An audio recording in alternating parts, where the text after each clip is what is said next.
네, 오늘 말씀은 요한복음 17장 1절에서 5절까지가 되겠습니다. 요한복음 17장 1절에서 5절.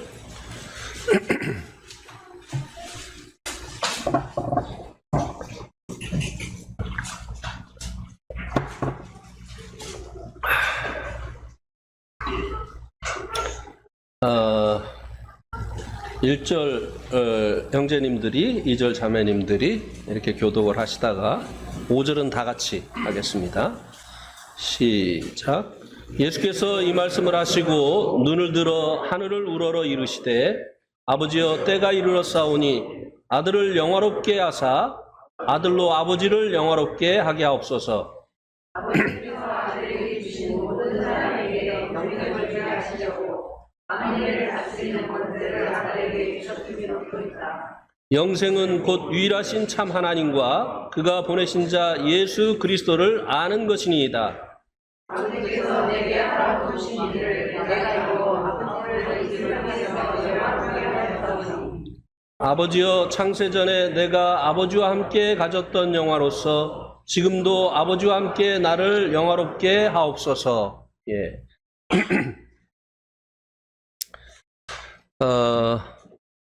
오늘 이 본문 말씀을 가지고 전할 말씀의 제목은 나를 영화롭게 하옵소서. 여기서 말씀해주고 있는 나는 예수님이죠. 예수님께서 기도 가운데 자신을 영화롭게 해달라고 기도를 하셨습니다. 1절에서 한번 하시고 그리고 또 5절에서 자신을 영화롭게 해달라고 기도를 하고 계신데요. 1절에서 말씀해 주고 있는 이 영화와 5절에서 말씀해 주고 있는 이 영화는 단어는 같습니다만 다른 것입니다. 5절에서 말씀해 주고 있는 이 영화는 이 본문 말씀에 어떤 이 영화인가에 대해서 5절 자체에서 말씀해 주고 있는데요. 아버지여 창세전에 내가 아버지와 함께 가졌던 영화라고 말씀해 주고 있습니다. 예수님께서 이 땅에 우리들을 구원하러 오실 때 이 영화를 포기하시고 오셨죠. 그래서 이제는 이 땅에 오셔서 해야 될 일을 마치셨기 때문에 그 영화를 아버지와 창세전에 같이 가지고 있었던 그 영화를 되돌려 달라고 구하고 있는 것입니다. 그런데 이제 1절에서 구하고 있는 이 영화는 아버지와 함께 창세전에 같이 가지고 있던 그 영화가 아닙니다. 여기에 보면 그 영화를 아버지께 이제 구하고 있는데요. 그 영화를 얻을 때가 이르렀다고 예수님께서 말씀해 주시고 있는 것을 볼 수 있죠. 자, 1절에 한번 보세요. 거기에 보니까 아버지여 때가 이르렀사오니 이 영화를 얻을 때가 이르렀다고 예수님께서 말씀해 주고 있는데요. 이것은 이제 언제를 얘기하고 있느냐면요. 요한복음 12장에 보면 예수님께서 또 때가 이르렀다고 말씀하신 것을 볼 수 있게 됩니다. 요한복음 12장 23절에 보면 거기 보면 예수께서 대답하시되 인자가 영광을 얻을 때가 왔도다. 여기도 예수님께서 때가 왔다 이렇게 말씀하신 것을 볼 수 있게 됩니다. 이 때가 언제냐면 이 명절에 예배하러 올라온 사람들 중에 헬라인이 몇 명이 있었습니다. 이들을 주님의 제자인 빌립이 데리고 온 것입니다. 그리고 이제 빌립과 안드레가 예수님에게 이 이방인인 헬라인들이 주님께 찾아왔다고 말씀을 드렸을 때입니다. 그러니까 이 이방인들이 주님을 찾아온 것을 주님께서 보시고 인자가 영광을 얻을 때가 왔다, 이렇게 말씀을 하셨습니다. 주님께서 먼저 유대인들을 위해서 이 땅에 보내심을 받으셨죠. 그런데 이제 주님께 이방인들이 찾아온 것은 이제 유대인의 때가 끝이 나고 있다고 하는 것을 주님께서 알게 되신 것입니다. 곧 주님께서 유대인에 의해서 이제 고난당하실 그때가 이르렀다고 하는 것을 알게 되신 것입니다. 그리고 이제 주님께서 이제 그 때가 이르렀는데, 그래서 이제 영광을 얻을 그 때가 이르렀는데, 그 주님께서 말씀하신 이 영광이 무엇인가를 24절에서 또 설명을 해주시고 계십니다. 24절에 보면 내가 진실로 진실로 너에게 이르노니 한 알 미리 땅에 떨어져 죽지 아니하면 한 알 그대로 있고 죽으면 많은 열매를 맺느니라. 주님의 죽음을 주님께서 영광이라고 말씀을 하셨습니다. 그래서 인자가 영광을 얻을 때가 왔다, 이 말은 주님께서 돌아가실 날이 왔다고 말씀을 하신 것입니다. 그러면 이 주님께서 1절에서 말씀하신 이 영광은 아버지와 함께 창세전에 같이 가지고 계셨던 그 영광이 아닙니다. 주님께서 1절에서 말씀하신 이 영광은 이 땅에 오시어서 겪게 되어짐으로 인해서 얻게 되어질, 획득하게 되어질 새로운 영광이라고 하는 것입니다. 어떻게 죽음이 영광이 되어질까요? 그것도 주님의 죽음은 가장 극악한 죄인들을 처형하는 십자가에 달려서 돌아가시는 죽음이었습니다. 죄인으로 낙인이 찍히고, 그리고 그 죄인에게 주는 그 형벌의 도구인 십자가에서 달려서 돌아가시는 이 일이 어떻게 주님에게 이것이 영광이 되었겠느냐고 하는 것입니다. 히브리서 2장 10절 말씀을 한번 보시기 바랍니다.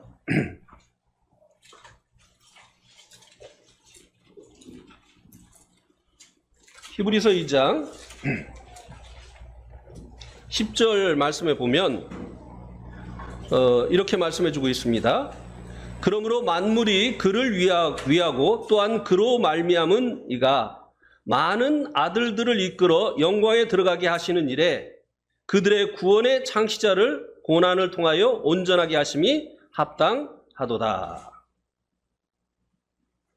여기 보니까 그들의 구원의 창시자를 고난을 통해서 온전하게 하심이 합당하다. 많은 아들을 이끌어 영광에 들어가게 하실 일에 그들의 구원의 창시자를 고난을 통하여 온전하게 하심이 합당하다, 이렇게 말씀해 주고 있습니다.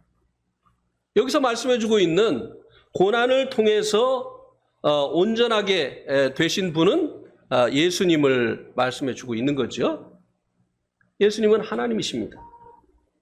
하나님은요, 어떤 과정을 통해서 온전해지는 분이 아니고 처음부터 완전하신 분이십니다. 배워야 될 필요도 없고 성장해야 될 필요도 없는 처음부터 완전하신 분이십니다. 그런데 그분이 고난이라고 하는 이 과정을 통해서 온전해졌다고 여기 말씀해 주고 있습니다. 이게 무슨 의미일까요? 온전하신 분이 온전해지셨다. 그런데 그 온전해지기 위해서 고난을 통과하셨다, 이렇게 말씀해 주고 있는데요. 그분이 이제 온전해지신 것은 구원의 창시자로서 온전해지셨다고 말씀해 주고 있습니다.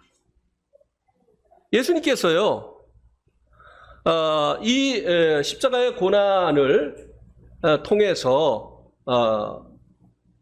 구원의 창시자가 되어지신 것입니다. 그분은 처음부터 찬송을 받으시기에 합당하신 완전한 하나님이셨어요. 그러나 이 땅에 하나님의 그 영광을 포기하시고 오시어서 이제 우리들의 죄를 위해서 십자가에서 피 흘려 돌아가시지 않으셨다고 한다면 구원자의 영광을 얻을 수 없었습니다. 세상에 많은 종교가 있고 그 종교의 지도자들이 있지만 사람들을 구원하기 위해서 고난을 받은 특별히 자기의 그 생명을 내어준 종교 창시자는 없습니다. 오직 예수님만이 이 십자가의 고난을 통해서 우리들을 죄로부터 구원하시는 구원의 창시자가 되셨습니다. 구원자가 되셨습니다. 주님은 이 고난을 통해서 구원자의 영광을 획득하신 것입니다. 원래 있던 하나님의 그 영광 위에 이 고난을 통해서 구원자의 영광을 더해서 얻으셨다고 하는 것입니다. 그래서 주님께서 이제 요한복음 17장 1절에서 구하고 있는 이 영광은 원래 하나님과 함께 가지고 계셨던 그 하나님의 그 영광이 아니라 이 땅에 사람이 되시어서 오시어서 고난을 받으심으로 인해서 얻게 되어진 구원자의 영광이라고 하는 것입니다.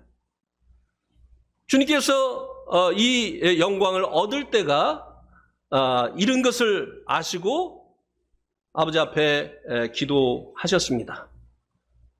이 영광을 달라고 하는 것이죠. 이것은요, 아버지 하나님께 당신의 그 죽음을 이제 당신의 그 십자가의 죽음을 아버지 하나님께 이루도록 내어 드린 것이라고 하는 것입니다. 이것은 아무도 얻을 수 없었던 참으로 영광스러운 영광이었지만 이 고난이라고 하는 이 엄청난 십자가의 고난이라고 하는 이 엄청난 대가를 지불하고 얻게 되어진 오직 우리 주님만이 얻으신 놀라운 영광이라고 하는 것입니다. 그런데 주님께서 이 영광을 구하고 있는 목적 두 가지가 그 다음 말씀에 나와 있습니다. 첫 번째는요, 아들을 영화롭게 하사 17장 1절에 보면 아들을 영화롭게 하사 아들로 아버지를 영화롭게 하옵소서. 주님께서 구원자의 영광을 얻기를 원했던 그 목적이 무엇이냐? 아버지를 영화롭게 하기 위해서. 주님께서 자신을 영화롭게 해달라고 기도하였지만 자신의 영광을 위해서가 아니라 아버지의 영광을 위해서 자신을 영화롭게 해달라고 기도를 하신 것을 볼 수 있게 되지요.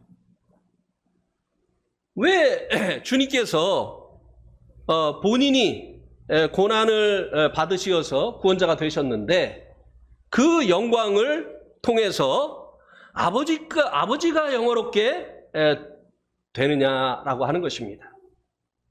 그것은 4절 말씀이 설명을 해주고 있습니다. 4절 말씀해 보세요. 아버지께서 내게 주신 일을 내가 이루어 아버지를 세상에서 영화롭게 하였사오며. 주님께서 십자가에 달려 돌아가시는 것은요, 아버지께서 계획하시고 우리 주님에게 주신 일이에요. 우리의 구원을 계획하신 분이 하나님이십니다. 그리고 이 구원을 아들의 희생을 통해서 이루실 것을 하나님께서 계획하시고 그리고 예수님을 이를 위해서 보내신 것입니다.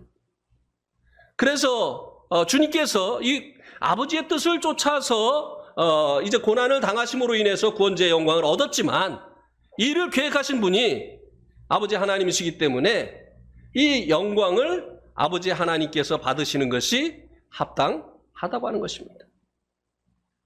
주님은 아버지의 영광을 위해서 이제 자신을 구원자가 되게 해달라고, 이 일을 계획하신 아버지께서 영광 받으시라고 자신이 이 구원자가 되게 해달라고 고난을 통해서 기도를 하신 것입니다.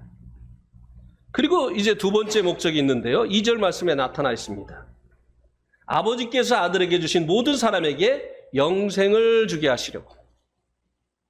우리 주님께서 구원자의 영광을 얻으신 그 목적은요, 아버지의 영광을 위해서고, 두 번째는 아버지께서 아들에게 주신 모든 자에게 영생을 얻게 하시려고 하는 것이라고 하는 것입니다. 아버지께서 아들에게 주신 자가 된 자들이 누구일까요?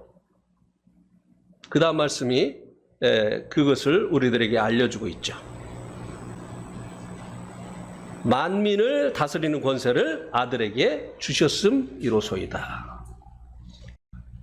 주님께서 구원자의 이 직분을 가지고 이 땅에 오셨을 뿐만 아니라 아버지께서 우리 주님에게 만민을 다스리는 권세, 곧 왕의 직분을 주시어서 이 땅에 보내셨다고 하는 것입니다. 누가 아버지께서 우리 주님에게 주신 자냐? 우리 주님을 자신의 구원자요, 만민을 다스리는, 곧 자신을 다스리는 왕이라고 하는 사실을 깨닫고 우리 주님을 자신의 구원자요, 왕으로 영접한 사람들이 바로 아버지께서 우리 주님에게 주신 자들이고, 그들의 영생을 위해서 주님께서 고난을 통해서 구원자의 영광을 얻으셨다고 하는 것입니다. 흔히 우리는 이제 이 복음을 들을 때 주님께서 구주되신 것, 우리들의 죄를 담당해 주신 것에 대해서만 우리가 이제 듣죠. 그러나 성경은 곳곳에서 주님께서 만민을 다스리시는 왕이시라고 하는 사실을 말씀을 해주고 있습니다. 성경은요, 하나님은 어지러움의 하나님이 아니시고 질서의 하나님이시라고 말씀해 주고 있습니다. 누가 하나님께서 제정하신 이 질서를 어지럽혔습니까? 사단이요. 하나님은 최고의 통치자가 되셔야만 합니다. 그리고 하나님께서는 이 최고의 통치자이신 하나님께서 이 만물을 다스리는 그 권세를 사람에게 위임을 하셨어요. 그래서 사람은 만물의 영장이 되었죠. 그런데 하나님의 피조물인 이 사단이 하나님과 자기를 비기려고 했습니다. 그죠? 그래서 하나님과 이 천사 사이에 있어야 됐던 그 질서가 어지럽혀진 것입니다. 그리고 사람을 유혹해서 사람이 이제 하나님께 불순종하고 마귀에게, 하나님께 불순종하는 죄를 짓고 마귀에게 속하게 되어졌고, 만물의 영장인 이 사람이 마귀에게 속하게 되어짐으로 인해서 모든 만물도 마귀의 사망 권세 아래로 들어가서 이제 허무한 데 굴복하게 되어지는 이런 결과가 일어나게 되어진 것입니다. 이렇게 질서가 파괴되어진 거예요. 우리 예수님을 통해서 하나님께서는 이 무너진 질서를 회복하기를 원하셨다고 하는 것입니다. 복음의 최종적인 이 지향점이 무엇이 되어야 되느냐? 예수님이 다시 우리들의 통치자가 되어져야 된다고 하는 것입니다. 예수님께서 우리들의 구원자가 되신 목적이 있어요. 예수님께서 십자가에서 고난당하신 그 목적이 있습니다. 예수님께서 십자가에서 피 흘리셔서 우리들의 죄를 없애주신 그 목적이 있습니다. 그것이 무엇입니까? 무너진 질서를 회복하는 것이에요. 우리들이 원래 자리로 돌아가는 것입니다. 주님이 우리의 왕 되시는 것입니다. 우리의 삶이 그분의 뜻 가운데 있기를 원하시는 것이라고 하는 것입니다. 사단이 네 인생 네 거니까 네 마음에 원하는 대로 살아, 이렇게 사람을 유혹을 해서 이제 사람이 하나님께 지어진 피조물임에도 불구하고 자기가 이제 스스로 왕 되어서 자기 인생을 자기가 원하는 대로 살고 있지만 이것은 하나님께서 원하시는 바가 아니에요. 우리가 복음을 듣고 주님이 우리의 죄를 해결해 주신 것을 믿게 되어지고 기꺼이 우리의 생애를 주님께 다시 드렸습니다. 그죠? 그래서 주님께서 우리의 왕이 되셨고 우리의 주인이 되셨습니다. 그래서 그 표로 자매님들이 교회를 대표해서 머리에 너울을 쓰고 있습니다. 자매님들이 이 머리에 너울을 쓰고 있는 것은 질서를 회복했다는 의미입니다. 네. 하나님이 제정하신 그 질서를 우리는 이제 회복했습니다. 자매의 머리는 남자고 남자의 머리는 그리스도입니다. 이 교회의 머리는 그리스도입니다. 이 교회는요, 그리스도가 머리가 되어진 사람들의 모임이에요. 아직도 자기 생에 대한 권리가 자기에게 있는 사람들은요, 머리에 너울 쓰고 있다고 해서 주님이 머리가 되신 것이 아니에요. 주님께 실제적으로 자신의 생에 대한 권리를 내어드려야 되는 것입니다. 그래서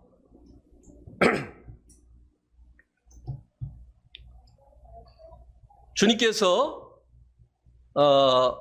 이제 아버지의 영광을 위해서 자신에게 그 영광을 달라고 기도를 하셨을 뿐만 아니라 두 번째로 우리들의 영생, 주님에게 주신 자들에게 영생을 주게 하시려고, 얻게 하시려고 주님께서 자신에게 그 구원자의 영광을 달라고 기도를 하셨습니다. 그런데 하나님께서 우리 주님에게 구원자의 영광을 주셨을 뿐만 아니라 만민을 다스리는 그 권세를 아들 대신 우리 주님에게 주셨다고 하는 것입니다. 그래서 이제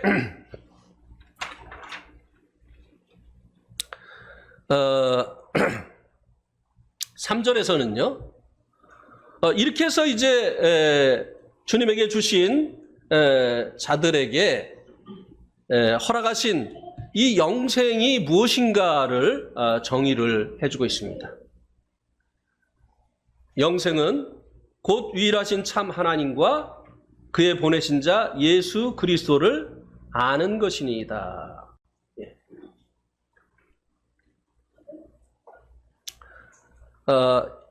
여기 이제 그 안다고 하는 것은 이제 기노스라고 이제 돼 있는데요. 헬라어에는 안다고 하는 말이 두 가지가 있습니다. 하나는 에도, 하나는 기노스. 이렇게 이제 두 가지가 있습니다. 에도는 남에게 들어서 아는 거예요. 그러니까 제가 윤석열 대통령을 아는 것을 애도죠. 난 그분 만나본 적 없어요. 그분하고 직접 대화해 본 적도 없습니다. 근데 알아요. 왜요? 계속 매스컴에서 그분에 대해서 이야기를 해주니까 간접적으로 들어서 알게 되어지는 거죠. 이런 경우를 이제 애도라고 하는 단어를 써서 안다고 하는데요. 근데 여기서는 하나님을 알고 하나님께서 보내신 예수 그리스도를 아는 것은 누구에게 들어서가 아니라 기노스, 내가 경험해서 알게 되어지는 것을 말한다고 하는 것입니다. 그래서 제가 저의 아내를 아는 것은 기노스입니다. 제 아내에 대해서 누구에게 들어서 알지 않아요. 직접 이 사람과 이제 결혼을 해서 같이 살면서 경험을 통해서 알게 되어졌기 때문에 저희 아내를 아는 것은 바로 기노스입니다. 하나님을 자신의 그 하나님으로, 자신의 예수님을 자신의 그 구원자로, 자신의 그 통치자로 이제 경험을 통해서 알게 되어지는 것. 이것이 이제 영생이다라고 말씀을 해주고 있습니다. 어떻게 하나님과 예수님을 경험을 통해서 알 수 있게 되어질까요? 자, 여기 이제 물이 있습니다. 여기 물이 있는데 제가 이 물을 안 먹고도 물에 대해서 알 수가 있어요. 제가 물을 모르는 사람인데 물을 먹은 사람이 이 물에 대해서 얘기를 해주면 그 사람의 지식을 전달받아서 제가 물에 대해서 알 수 있습니다. 그러나 내가 이 물을 먹지 아니하면 경험을 통해서 알 수는 없어요. 이 물을 경험을 통해서 아는 방법은 이렇게 먹는 거예요.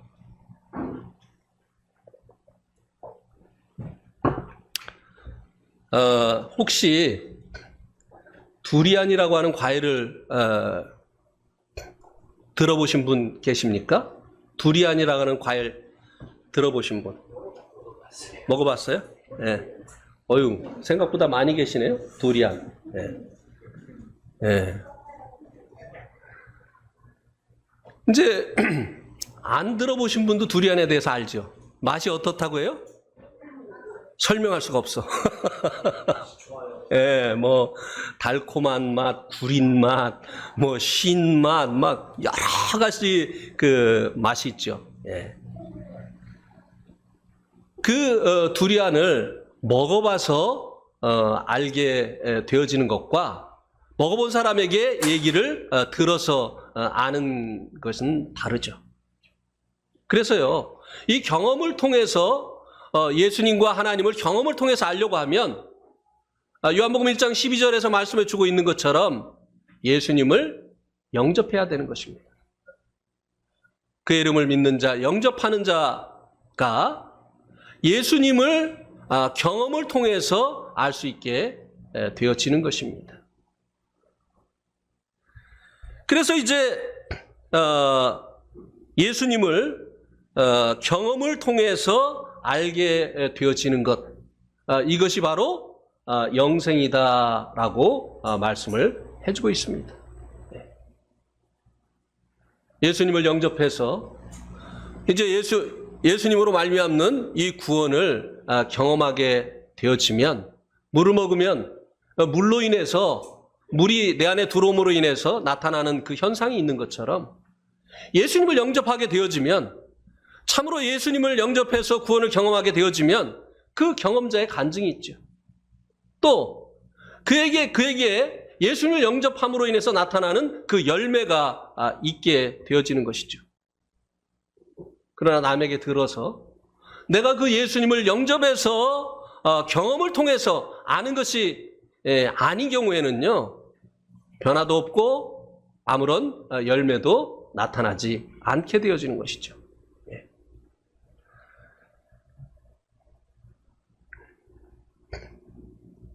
특별히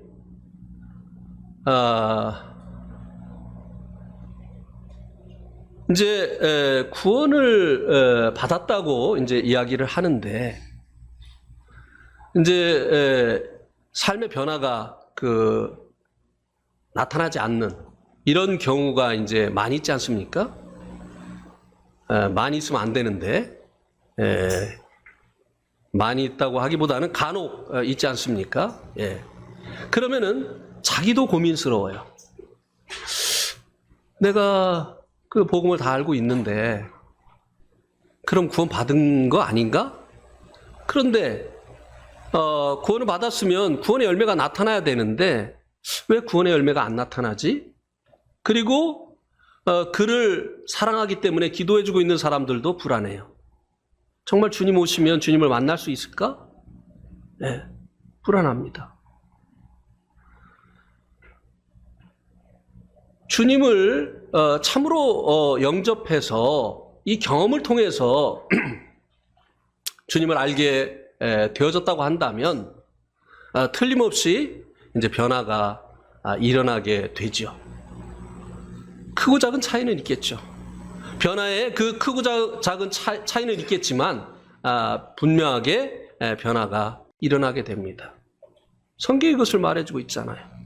삭개오가 주님을 만난 이후에 계속 그 사람들에게서 그 착복하는 이런 일을 했습니까? 아니에요. 자기가 토색한 일이 있으면 율법에는 2배만 쳐서 갚으면 되는데 4배를 쳐서 갚겠다고 했어요. 그리고 자기 재산의 절반을 가난한 자들에게 나누어 주겠다고 했습니다. 사마리아 수가성 여인이 주님을 만난 이후에도 계속해서 남편을 바꿔치기 했겠습니까? 아니요. 그의 삶에 변화가 일어났어요. 성경에 주님을 만난 사람들은 다 변했어요. 이전 것은 지나갔으니 보라 새 것이 되었도다. 이런 변화가 일어났습니다. 그런데 이제 저 같은 경우는 이제 그 두려운 하나님을 먼저 알았어요. 율법을 통해서 두려운 하나님을 먼저 알았어요. 그래서 하나님이 저의 통치자이시고 주인인 것을 알았기 때문에 하나님의 뜻대로 살려고 그렇게 애를 썼어요. 그리고 그것을 위해서 정말 기도도 많이 했습니다. 새벽 기도, 산기도, 금식 기도, 철야 기도, 얼마나 또 많은 이 찬송을, 그런 찬송을 불렀는지 몰라요. 주님 뜻대로 살기로 했네. 그렇게 했는데, 안 되는 거예요. 그러다가 어느 날, 이제 죄의 문제가 이미 내가 그렇게 회개 기도하고 눈물로 씻으려고 하는 그 죄가 이미 십자가에서 해결됐다고 하는 이 은혜의 주님, 구원의 주님을 만나면서 그때로부터 이제 변화가 일어났습니다. 지난 수요일 날 간증을 드렸죠. 두 가지 면에서 변화가 일어났어요. 한 가지는 저의 삶에 의의 열매가 나타나기 시작했어요. 제 삶에 나타나던 대표적인 이 불의가 무엇이었느냐면 할머니하고 싸우는 거였다고 말씀을 드렸잖아요. 그렇게 할머니하고 싸웠는데 구원받고 나니까 이제 할머니와의 전쟁이 끝이 났습니다. 할머니와 싸우지 않았어요. 할머니도 궁금했을 거예요. 얘가 왜 이렇게 됐지? 네. 두 번째, 제가 이제 그 구원받던 수련회에 갔는데요. 수련회 가기 전에 제가 군대에서 이제 구원받은 형제들을 만났는데요. 그렇게 주는 것 없이 미웠어요. 그래서 참 많이 괴롭혔습니다. 저보다 3개월 고참이기 때문에 이제 대놓고 괴롭힐 수는 없어서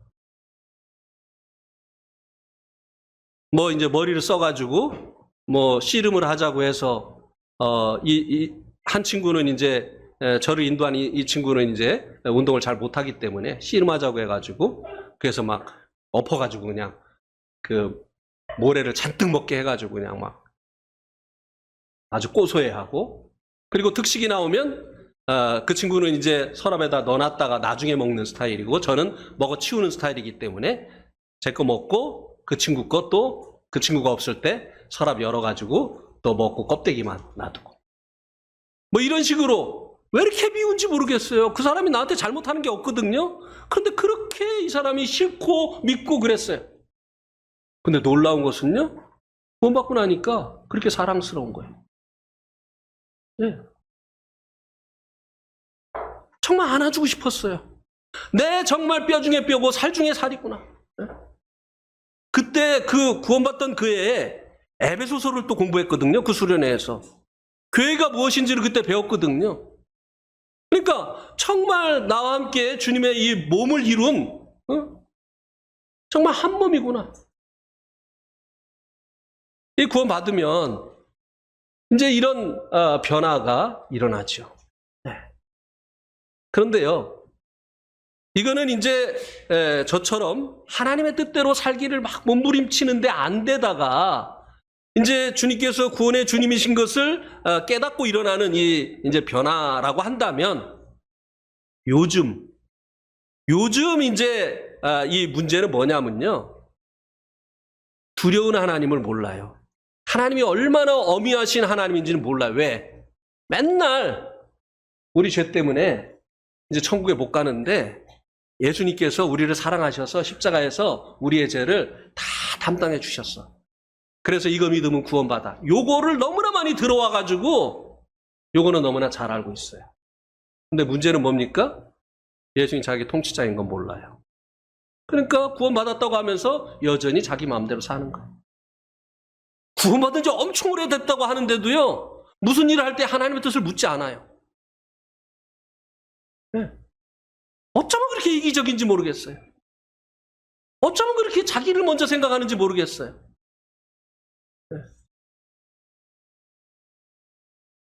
왜 그렇습니까? 예수님이 이 통치자인 것을 모르는 거예요. 자, 우리 한번 사도행전 5장 31절 말씀을 한번 보시기 바랍니다. 사도행전 5장 31절에 보면 이스라엘에게 회개함과 죄사함을 주시려고 그를 오른손으로 높이사 임금과 구주로 삼으셨느니라. 여기도 보면 하나님께서 이스라엘에게 회개함과 죄사함을 주시려고 그를 오른손으로 높이사 임금과 구주로 삼으셨다고 말씀해 주고 있습니다. 예수님이 우리들의 죄를 위해서 죽으신 후에 하나님께서 예수님을 부활을 통해서 높이셨어요. 그분이 참으로 자기 죄 때문에 죽은 것이 아니라 우리들의 죄 때문에 죽으신 하나님의 아들이시라고 하는 것을 이 부활을 통해서 하나님께서 나타내 보여주셨습니다. 그리고 그분에게 두 가지의 직분을 주셨는데 그게 뭐냐 하면은 임금과 구주라는 거예요. 임금과 구주. 그런데 이 복음이 전해질 때요, 구주에 대해서만 그렇게 전해지는 거예요. 구주. 성경은 임금과 구주가 되게 하셨다고 했습니다.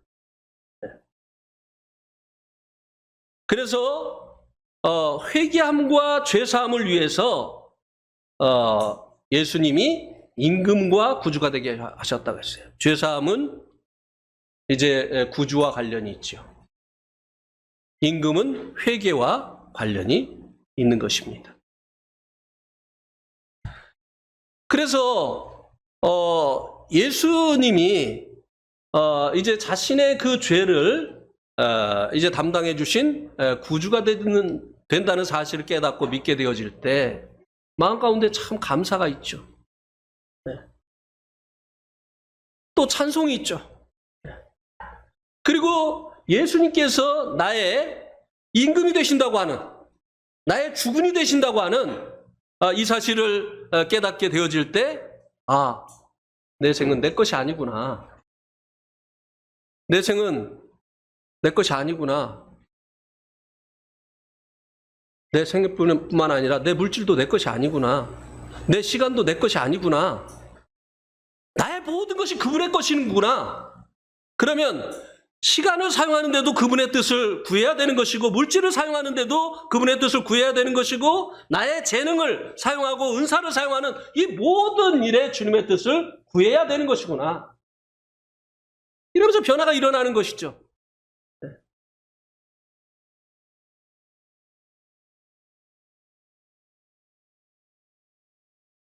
그러면서 이제 어떤 말이 이제 들어가기 시작을 하느냐면요. 나는 이게 들어가기 시작을 해요. 나는 이런 사람이야. 아니요. 이제는 주님이 나오기 시작하는 거예요. 네.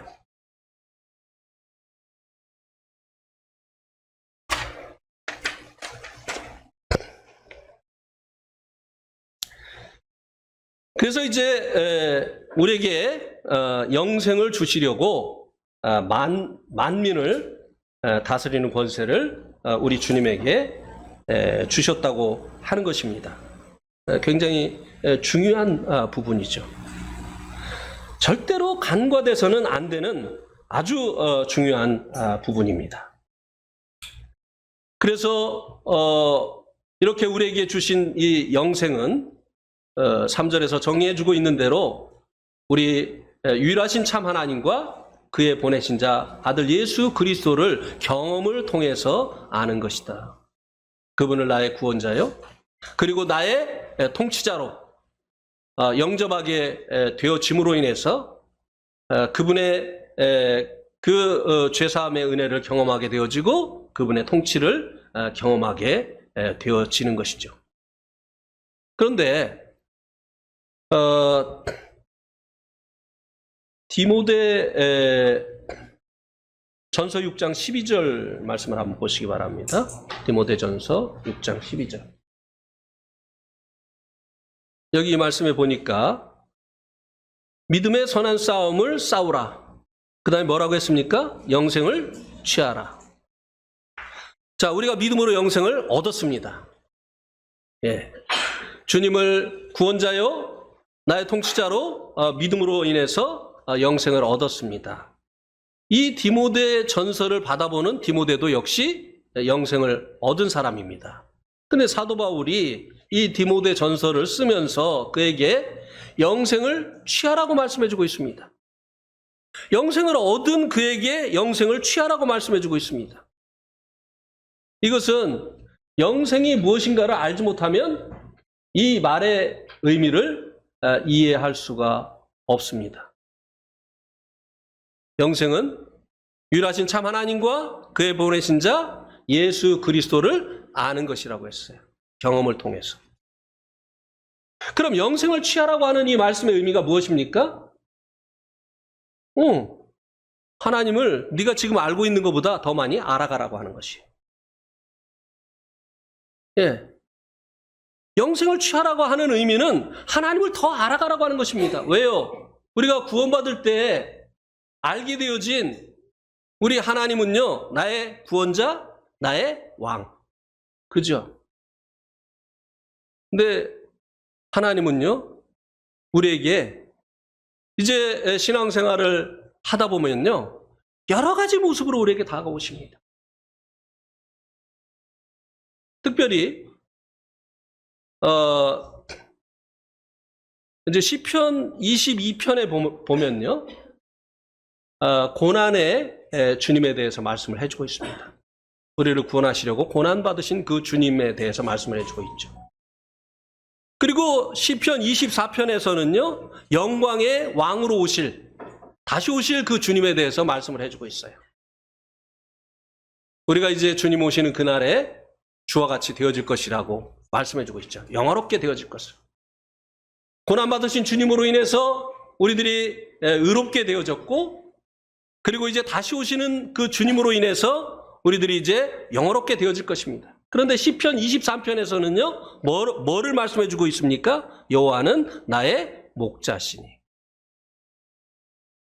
주님이 우리의 삶을 인도하시는 목자라고 말씀을 해주고 있습니다.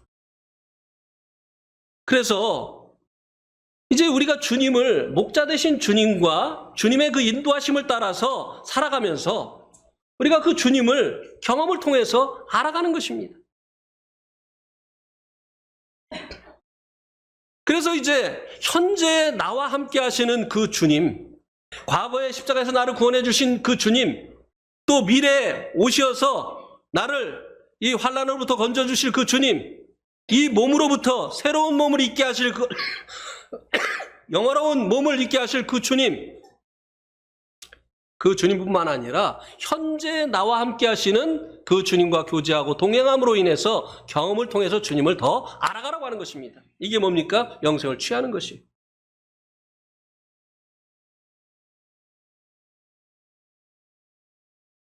그렇게 우리가 하게 되어질 때 하나님께서 원하시는 우리의 믿음이 장성해가는 그런 결과가 나타나게 되어지는 것입니다.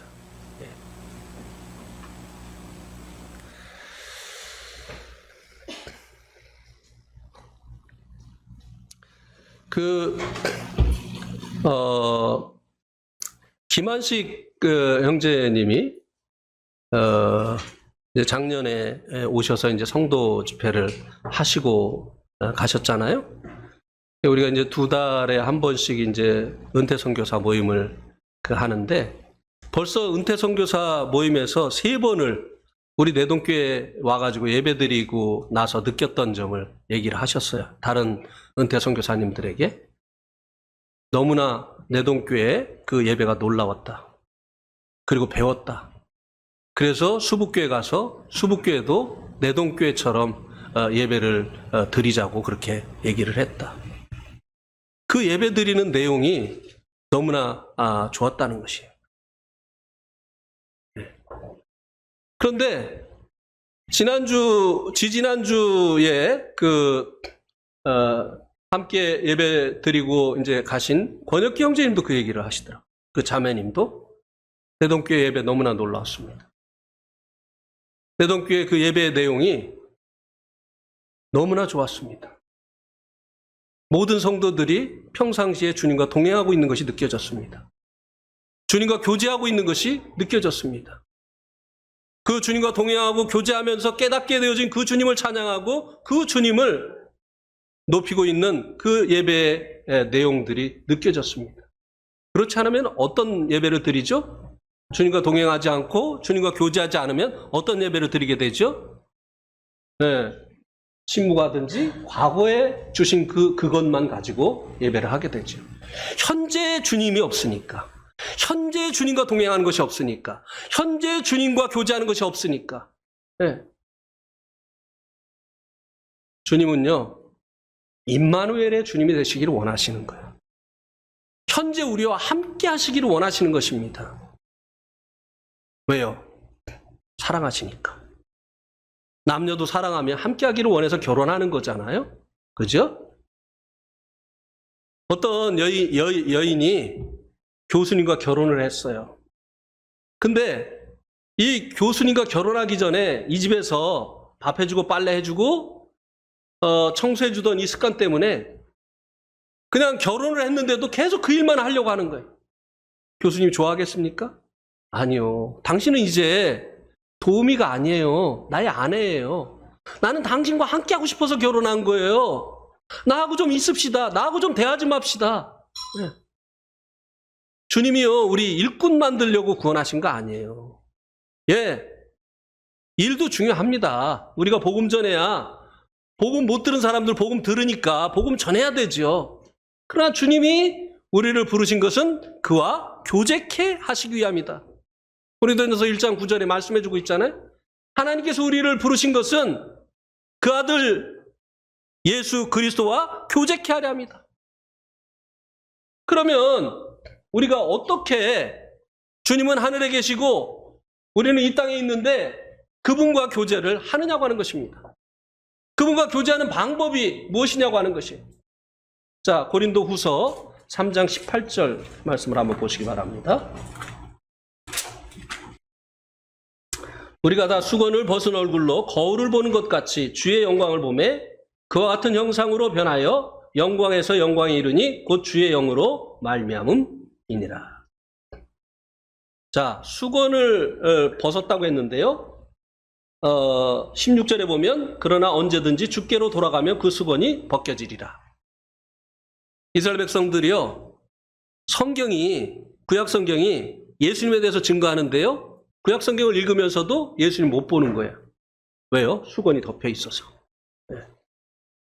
근데 이 수건이 언제 벗어지느냐면 예수님께로 돌아오면. 예수를 믿게 되어지면요, 마치 덮였던 수건이 벗겨지는 것처럼 성경 속에 있는 예수님이 보이기 시작해요. 이건 우리도 마찬가지입니다. 구원받기 전에는 성경에서 예수님이 안 보여요. 하나님의 은혜가 나타나지 않습니다.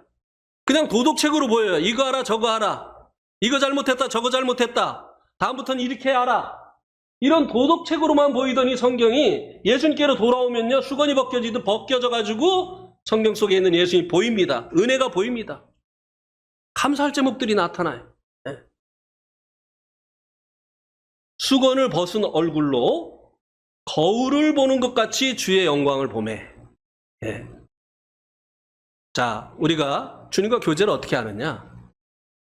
성경을 통해서 하는 것입니다. 왜요? 성경 속에 주님이 계시니까. 예. 성경을 통해서 우리가 주님과 교제를 하는데요, 주님의 영광을 본다고 했잖아요. 근데 주님의 영광을 보는데 성경 속에서 어떻게? 거울을 보는 것처럼. 주님의 영광을 지금은 우리는 직접 볼 수는 없어요. 이제 거울을 보는 것처럼 성경을 통해서 간접적으로밖에는 지금 주님의 영광을 볼 수가,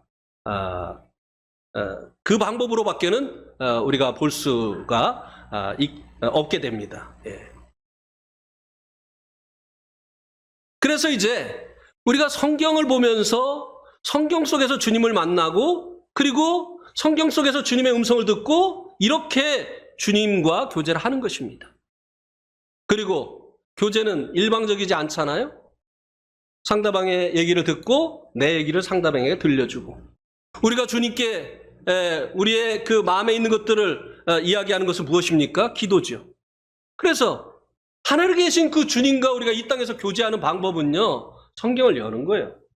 그리고 성경 속에서 이제 주님을 만나는 것이고, 그리고 성경을 통해서 주님의 음성을 듣는 것입니다. 주님은요, 이 성경 속에서 지금도 우리를 만나 주십니다. 주님은요, 지금도 성경 속에서 우리에게 말씀하십니다. 잘 들어보세요.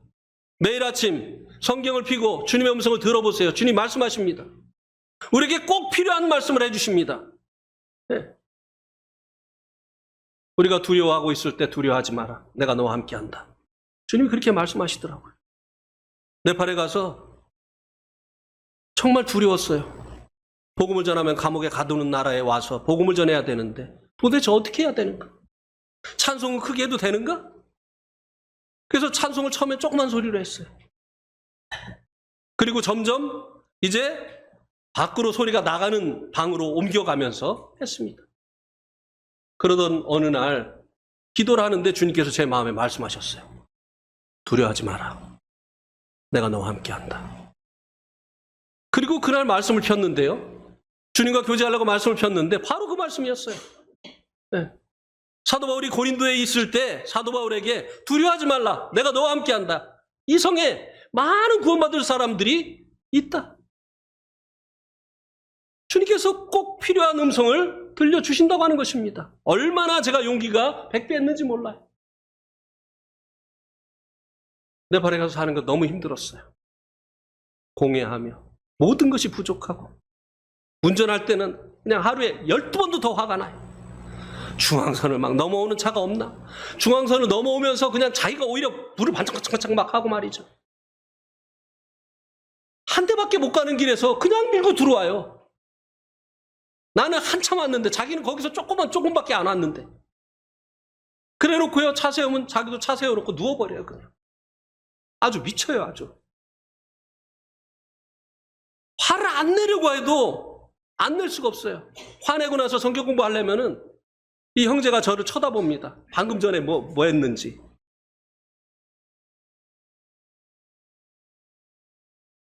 그때 요한복음 8장 1절을 가지고 이제 경건의 시간을 하는데, 그러나 예수는 감람산으로 가시다. 그 말씀을 봤어요. 네팔 성경으로. 떨어 예수 저희 뚠 다다마 자노바요. 떨어 그러나 앞에를 보니까 이 초막절이 끝나고 사람들은 다 자기의 집으로 돌아갔어요. 근데 예수님 집이 없어요. 그래서 감람산으로 가신 거예요. 성경을 붙들고 막 울었습니다. 나는 여기에 열악한 환경 때문에 이렇게 힘들어하고 있는데 예수님 어떤 분인가? 그분이 이 땅에 오셔서 거할 곳이 없어서 산에서 밤을 지새셨구나. 그러면서 이 성경을 붙들고 주님 사랑합니다. 큰 위로가 됐습니다. 우리가 비록 주님이 하늘에 계시지만 이 성경을 통해서 주님을 만날 수 있습니다. 이 성경을 통해서 주님의 음성을 들을 수 있는 것입니다. 그리고 우리가 그분에게 드려야 될 말씀들을 드리면 되는 것이에요. 네팔에서 무슨 일을 할까? 사람들을 접촉을 해야 복음을 전하는데 법으로 복음을 전하지 말라고 하니 길거리에서 노방전도를 할 수는 없고, 어떤 방법으로 사람들과 사귐을 갖고 어떻게 이 사람들에게 복음을 전할까 하다가 문맹퇴치 클래스를 하게 됐습니다.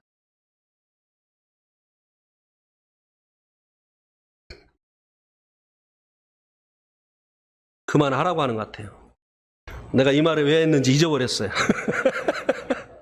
시간이 많이 가서 그만하라고 하시는 것 같습니다. 이 4절 말씀에서는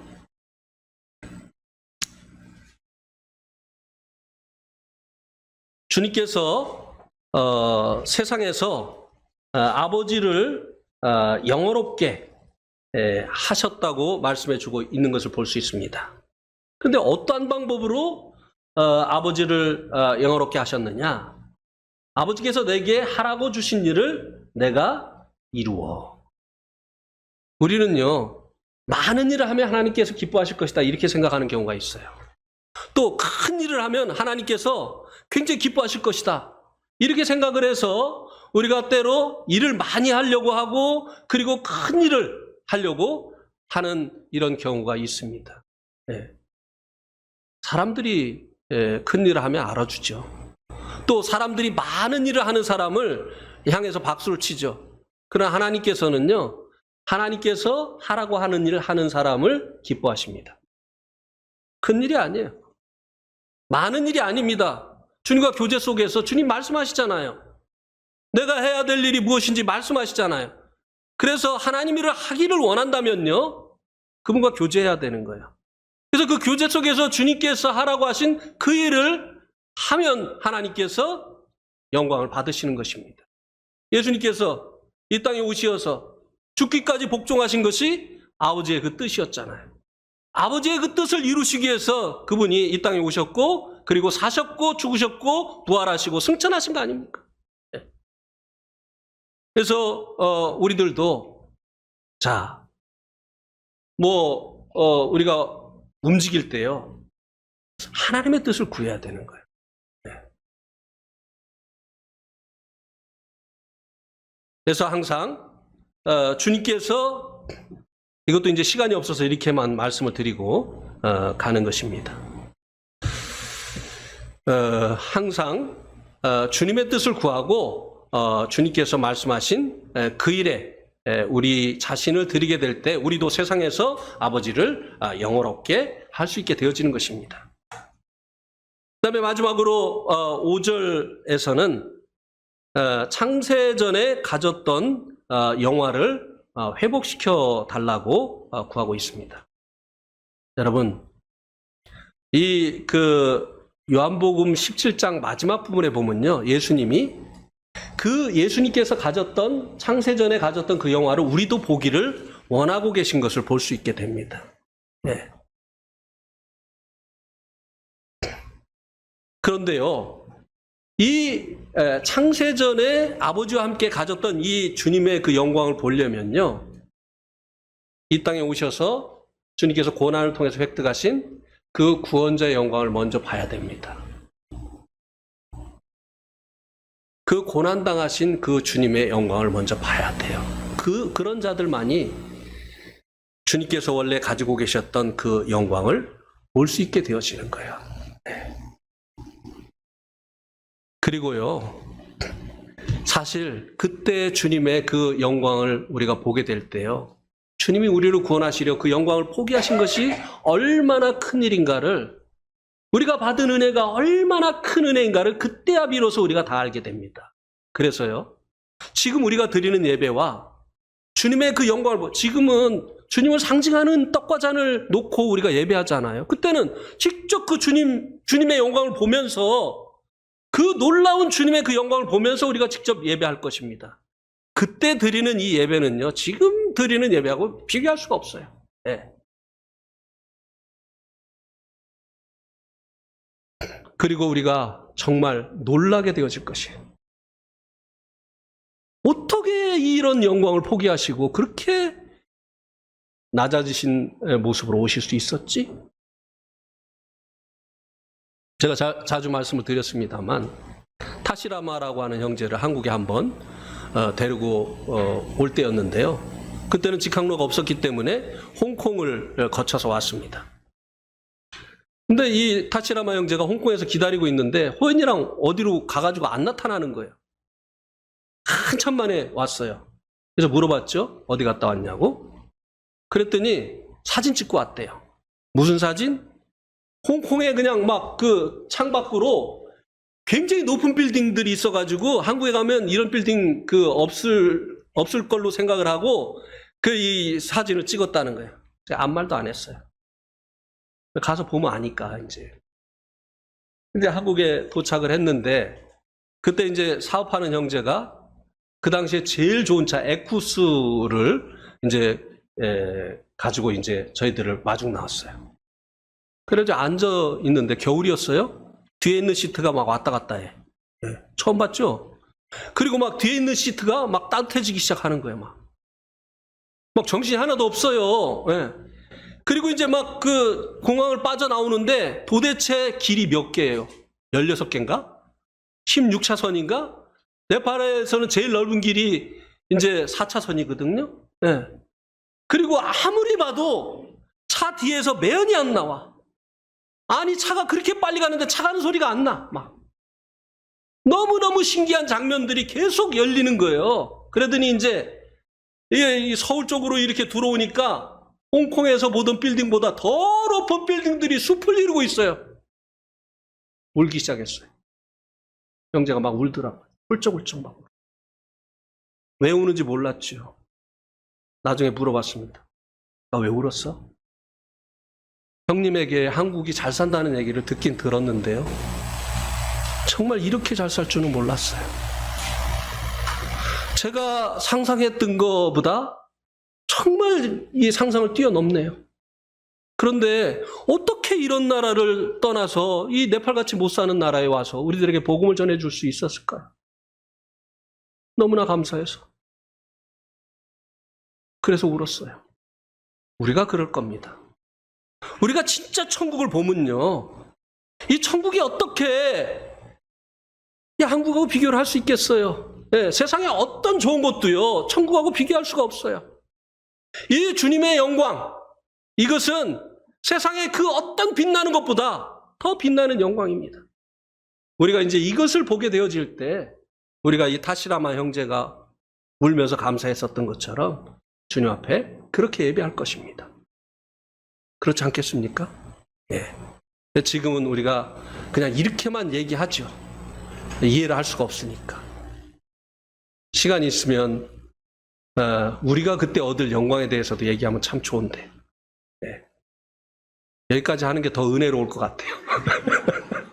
여기까지 말씀드리겠습니다.